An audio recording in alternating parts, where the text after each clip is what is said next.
पर कल यानी कि 7 मार्च को वोटिंग होगी, जिसके लिए पोलिंग पार्टियां रवाना हो गई। नक्सल प्रभावित चकिया विधानसभा में सुबह 7 बजे से शाम 4 बजे तक मतदान होगा।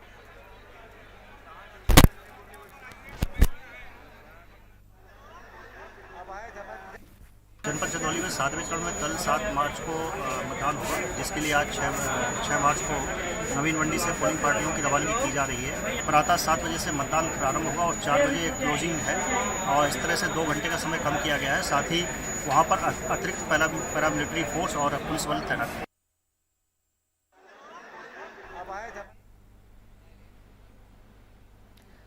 और भदोही से हमारे सहयोगी शैलेंद्र जुड़ चुके हैं।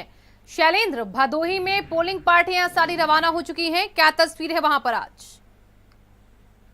देखिए, भदोही जिले से पोलिंग पार्टियां रवाना हो चुकी हैं और चाक चौबंद व्यवस्था की गई है।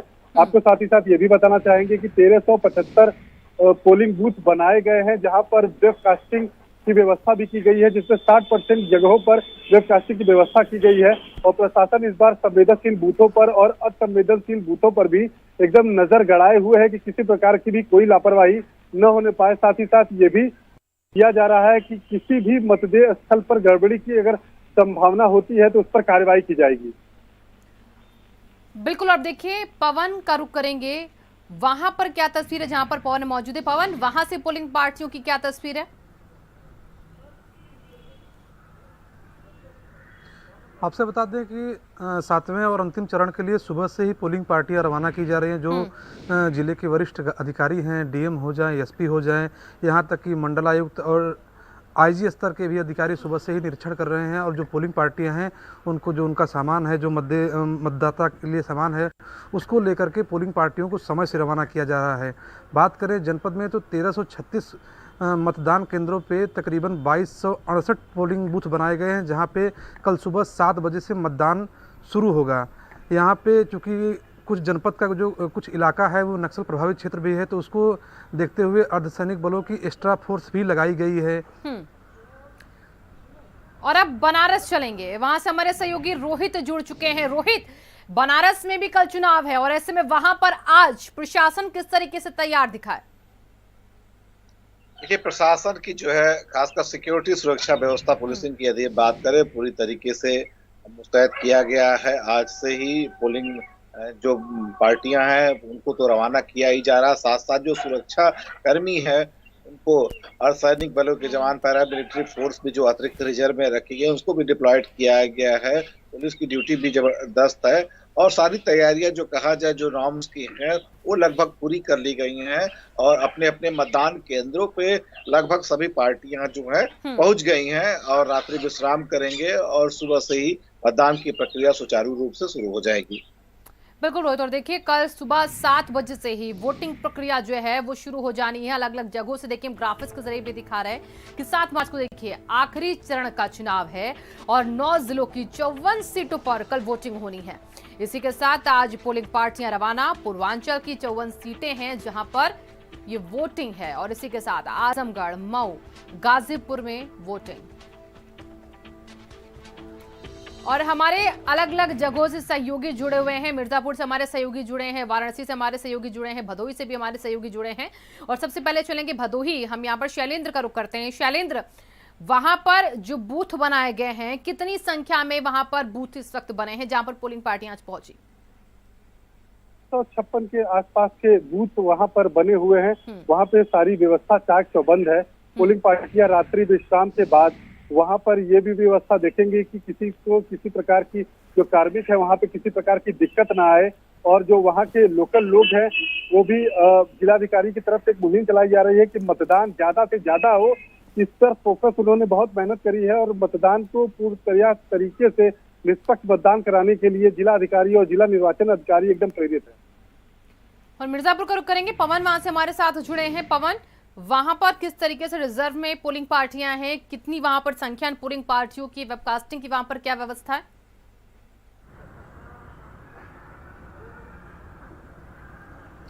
आपसे बता दें कि जिस तरीके से अधिकारी लगातार मॉनिटरिंग कर रहे हैं 1300 जो 36 मतदान केंद्र बनाए गए हैं उसमें से 2268 पोलिंग बूथ है जहां पे आज शाम को जो पोलिंग पार्टियां हैं वो रुकेंगी और सुबह से ही मतदान करेंगी। इसके मतदान ज़्यादा से ज़्यादा हो इसके लिए तकरीबन 23 की संख्या में मॉडल बूथ बनाए गए हैं, 5 की संख्या में सखी बूथ बनाई गई हैं और जो कमिश्नर हैं यहाँ के जो डीएम हैं वो लगातार एक जनता में मैसेज दे रहे हैं कि ज़्यादा से ज़्यादा मतदान हो जिससे जनपद का एक रिकॉर्ड कायम हो मतदान करने में। लोगों को पहले से ही प्रेरित किया जा रहा है कि ज़्यादा से ज़्यादा लोग जाएं और अपने मत का प्रयोग करें। जी, और अब चलेंगे रोहित का रुख करते हैं। रोहित, वाराणसी में क्या संख्या यहाँ पर मतदान केंद्रों की है, वहां पर किस तरीके से पोलिंग पार्टियों को अलर्ट पर रखा गया है? देखिए, कुल मतदान केंद्रों की बात करें तो 1248 मतदान केंद्र बनाए गए हैं और बूथों की बात करें तो 3371 बूथ कुल बनाए गए हैं। 30,80,000 मतदाता हैं 8 विधानसभा में जो अपने अपने मताधिकार का कल प्रयोग करेंगे। रही बात तैयारियों की तो प्रशासनिक तैयारियां तो है ही, सिक्योरिटी की तैयारियां हैं और अब इस बात पे जोर जिला प्रशासन द्वारा, तमाम समाज सेवी संस्थाओं द्वारा, चुनाव आयोग द्वारा दिया जा रहा है कि ज्यादा से ज्यादा लोग घरों से निकलें और अपने मतदान का प्रयोग करें। इसलिए मतदान केंद्र जो है वो स्वच्छ हो, सुंदर हो, आदर्श मतदान केंद्र बनाए गए हैं। लड़कियों के लिए, महिलाओं के लिए जो है उनके लिए अलग से पिंक जो मतदान केंद्र है वो भी बनाए गए हैं। यानी आज से 15-20 साल पहले जिस तरीके से एक मतदान केंद्र जाने पे जिस तरीके की फीलिंग होती है, गंदी सी जगह बस मजबूरी में चले आए, अब वो दृश्य नहीं दिखते हैं। पिछले 2-3 बार से यदि हम देखें विधानसभा चुनाव या चाहे लोकसभा चुनाव में, एक अच्छी फीलिंग भी आती है। वहां पे जाने पे साफ सफाई किया जाता है। कुछ मतदान केंद्र जो आदर्श होते हैं वहाँ पानी की व्यवस्था होती है, बिस्किट भी दिए जाते हैं। तो इस तरीके की व्यवस्था मतलब एक लोकप्रिय, एक अट्रैक्शन बना रहे लोगों का मतदान के प्रति, तो वो सारी चीजें की जा रही हैं। और एक बार फिर से चलेंगे मिर्जापुर, वहां पर पवन देखिए नक्सल प्रभावित आपने बोला क्षेत्र है, तो ऐसे में उन क्षेत्रों को लेकर कैसे सतर्कता है, वहां पर किस तरीके से पुलिस की तैनाती और वहां के बूथों को लेकर क्या इंतजाम? और 177 देखिए कहा जा रहा है अति संवेदनशील वहां पर नक्सल प्रभावित की देखिए बात करें तो देखिए 100 से ज्यादा अति संवेदनशील यहाँ पे केंद्र गए हैं और चूंकि ये जो यहाँ की सीमा रेखा है ये सोनभद्र और चंदौली से भी मिलती है, तो जो उधर का सटीय बॉर्डर एरिया का इलाका है वो जो नक्सल प्रभावित इलाका है उसके लिए अलग से अर्धसैनिक बलों की तैनाती की गई है। यहाँ पे रिजर्व में भी अर्धसैनिक बल रखे गए हैं कि अगर कोई वहाँ दिक्कत होती है, चूँकि पुलिस के जो लोग हैं वो लगातार नक्सली क्षेत्रों पे कॉम्बिंग करते हैं। जो वहाँ के बुजुर्ग होते हैं, जो लोग रहने वाले होते हैं, चाहे युवा हो जाए चाहे महिलाएं हो जाए, उनसे खास करके अपील करते हैं, बैठ के घंटों घंटों मीटिंग करते हैं कि अगर लोगों में इस तरीके का कोई डर हो या तो कोई रोक हो तो उसको हटाने का प्रयास करते हैं और ज़्यादा से ज़्यादा बूथों पे जाके वोटिंग करने का प्रयास करते हैं वो। जी, और एक बार फिर से चलेंगे अब हम भदोही, वहां से हमारे सहयोगी जुड़े हुए, एक बार उनका भी रुख करेंगे, लेकिन उससे पहले ग्राफिक्स हम दिखा रहे हैं दर्शकों को कि 7 मार्च को देखिए, बार बार आपको बताना इसलिए भी जरूरी है क्योंकि 7 मार्च को अगर आपके क्षेत्र में चुनाव है तो वहां से निकलिए अपने घरों से, 54 सीटों पर जो मतदान है, जो भी आपके क्षेत्र में विधानसभा है वहां पर जाकर वोट करें। और बनारस से हमारे सहयोगी रोहित लगातार जुड़े हुए हैं। रोहित, मैं आपके पास सबसे पहले अब आऊंगी, जैसे कि आपने बताया कि वहां पर इंतजाम पूरे किए गए हैं, पिंक बूथ से लेकर यहाँ पर आदर्श मतदान केंद्र तक वहां पर सारी सुविधाएं बूथों पर मिलेंगी। ऐसे में लोगों को जागरूक करने का भी काम क्या वहां पर किया गया है ताकि वोटिंग प्रतिशत जो है वो बढ़े? वहां के मतदाता कितने जागरूक हैं? सवाल किया है, उसका जवाब देने से पहले अभी हमारे मिर्जापुर के साथी पवन जो बात कर रहे थे, आपने एक सवाल पूछा कि नक्सल प्रभावित, तो यहाँ मैं क्लियर बता देना चाहता हूँ, सोनभद्र और मिर्जापुर कागजों पे नक्सल हैं, नक्सली कहीं नहीं है। हमें क्लियर बता देना चाहते हैं, दावे के साथ कहते हैं कि नक्सल प्रभावित जिलों को सिर्फ जिलाधिकारी जो होते हैं उस जिले के और पुलिस अधीक्षक वो कागजों पे इसलिए रखते हैं कि इसके पीछे एक बहुत बड़ा खेल होता है, एक पैसा होता है, एक बहुत बड़ा बजट होता है जो नक्सल प्रभावित इलाकों में कॉम्बिंग करने के लिए, काम करने के लिए दिया जाता है और उसकी कोई अकाउंटिंग नहीं होती है। मान लीजिए 20 करोड़ रुपए यदि हम अलाट कर दिया प्रदेश सरकार ने कि कहीं पे नक्सल प्रभावित क्षेत्र में काम करना, तो उसकी कोई अकाउंटेबिलिटी नहीं है, यानी उसका बिल बाउचर या हिसाब नहीं देना पड़ता है। वो पैसा आधा आधा जिलाधिकारी महोदय और एसएसपी महोदय खा जाते हैं। इसलिए वो कागजों पे हमेशा जिंदा रखते हैं नक्सल प्रभावित को, और किसी भी एरिया को पे बदनामी का ये जो धब्बा है वो लगाए रखते हैं। और यही धब्बा आज भी मिर्जापुर और सोनभद्र पे लगा हुआ है। मैं स्पष्ट करना चाहता हूँ, कहीं कोई नक्सल प्रभावित इलाका नहीं रह गया। अब हम आते हैं, आपने जो सवाल पूछा बनारस का, प्रचार प्रसार और अभियान चलाया जा रहा है। हमने पहले बताया कि तमाम स्वयंसेवी संस्थाएं जो हैं वो सड़कों पे आके, मैं माफ रोकना चाहूंगी आपको क्योंकि हमारे सहयोगी जुड़ चुके हैं लखनऊ से। सिमाब, एक बार उनका भी रुख कर लेते हैं। सिमाब, लखनऊ से मॉनिटरिंग की जाती है जितने भी क्षेत्रों में, जितने भी जिलों में वोटिंग होती है, तो यहाँ पर क्या तैयारी है अभी? देखिए, जो निर्वाचन अधिकारी हैं, राज्य निर्वाचन अधिकारी, वो यहीं पे बैठते हैं और यहीं से मॉनिटरिंग की जाती है। अगर कहीं टीवी चैनलों के माध्यम से या व्यक्तिगत रूप से कोई भी शिकायत करता है यहाँ पर सीधे तौर पर, तो यहाँ से फिर डीएम को निर्देश दिए जाते हैं जो जिला निर्वाचन अधिकारी के तौर पे काम करता है, और उसकी समस्याओं का समाधान किया जाता है। तो ये सारी चीज़ें यहाँ से बैठकर की जाती हैं। बहरहाल कल आखिरी चरण के मतदान होने हैं और ऐसे में 9 जिलों की 54 सीटें जो हैं वहाँ पर मतदान किया जाएगा, जिसमें से 3 सीटें ऐसी हैं कि जहां पर सिर्फ शाम 4 बजे तक मतदान किया जाना है, और शेष 51 सीटों पर जो वक्त निर्धारित था पहले से 6 बजे तक, सुबह 7 बजे से 6 बजे तक, उस वक्त वहां पर मतदान जो है वो किया जाएगा। क्योंकि इन जो इलाके हैं, चाहे वो मिर्ज़ापुर हो चाहे चंदौली की एक सीट हो, इन जगहों पर जो है वो ज़िला अधिकारी की तरफ से साफ तौर पर कहा गया है कि ये 4 बजे तक मतदान खत्म कर दिया जाना चाहिए, ताकि सरे शाम ढलते ही जो मतदान स्थल से लोग रवाना होते हैं, पोलिंग पार्टियां रवाना होती हैं। वो 3 सीटें जरा बताइए जहां पर आपने बोला कि जो चुनाव है शाम 4 बजे तक ही रहेगा क्योंकि वो नक्सल प्रभावित क्षेत्र हैं, उनके नाम भी बता दीजिए दर्शकों को एक बार फिर से।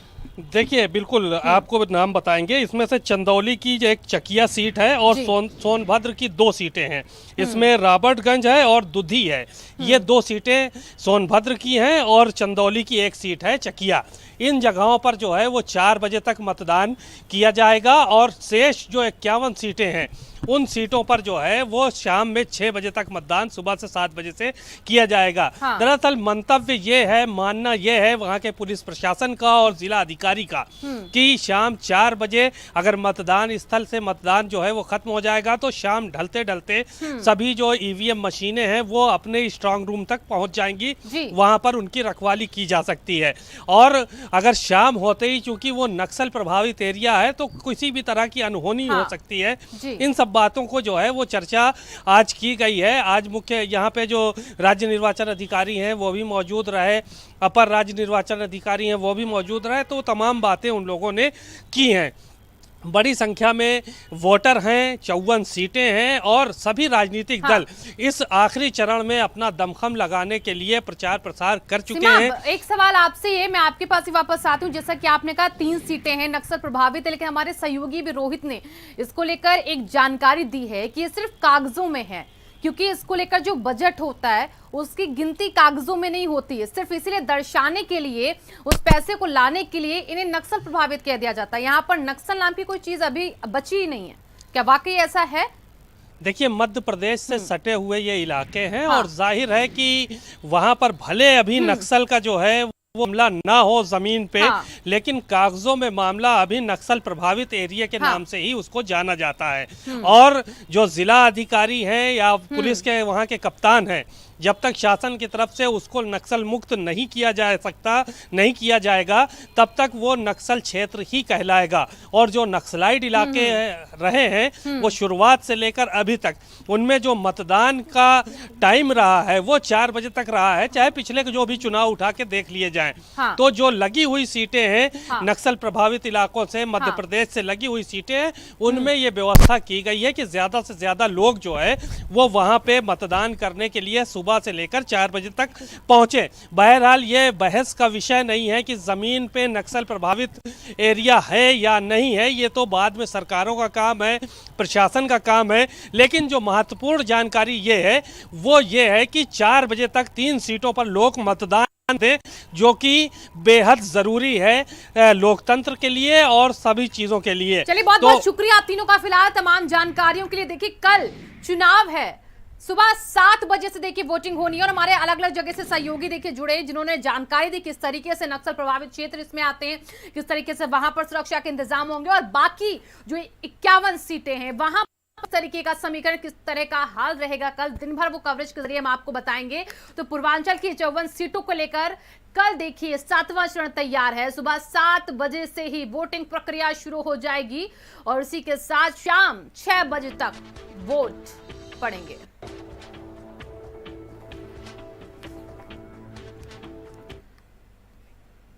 उत्तर प्रदेश में